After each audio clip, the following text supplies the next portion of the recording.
So for this problem to find the sum of the series, so observe that from this given the numbers in descending order. So therefore, since this one is an arithmetic series, so the common difference must be negative. So from 37 to 30, then to 23, so the common difference is equal to negative 7. So 37 minus 7, that's 30.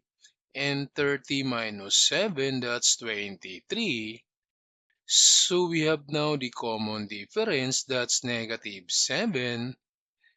Then first, before solving for the sum, we need to find first for the number of terms. So since this one is an arithmetic series, so to find the number of terms, so using this formula, a sub n equals a sub 1 then plus n minus 1 times the common difference. Then from this given a sub n, that's the last term. So this is negative 33 then equals a sub 1. This is the first term. So positive 37 then plus. So we have n minus 1 times the common difference, and that is negative 7.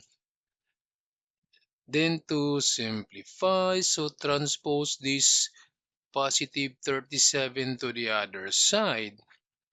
So this becomes negative 33 then minus 37 then equals. So this is n minus 1 times negative 7. And this negative 33, negative 37.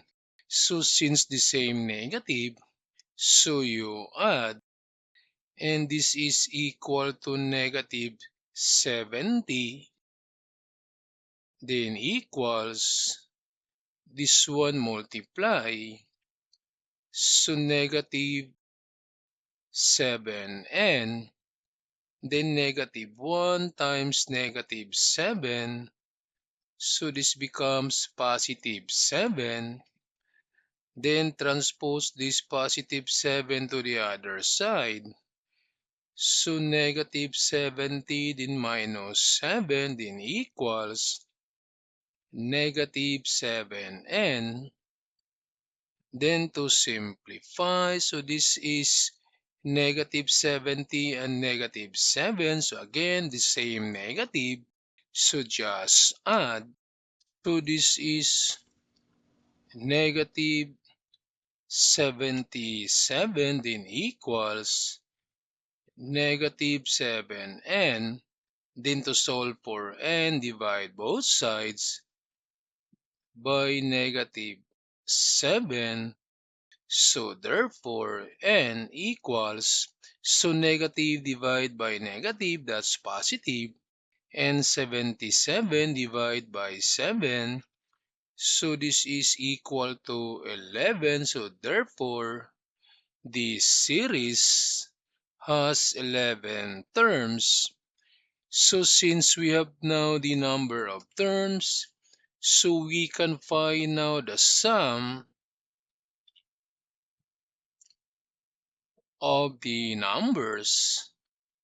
So formula for the arithmetic series, so we have the sum of the numbers then equals the number of terms times a sub 1 plus a sub n divide by 2. So we have now the sum of the numbers equals n.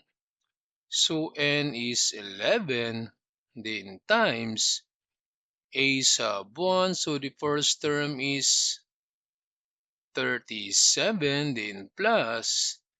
the last term, that's negative 33, then divide by 2. Then we have now the sum of the numbers equals 11, then times. So this 37 minus 33, this one is 4. And 4 divided by 2, this one is 2. So therefore, the sum of the numbers is equal to positive 22.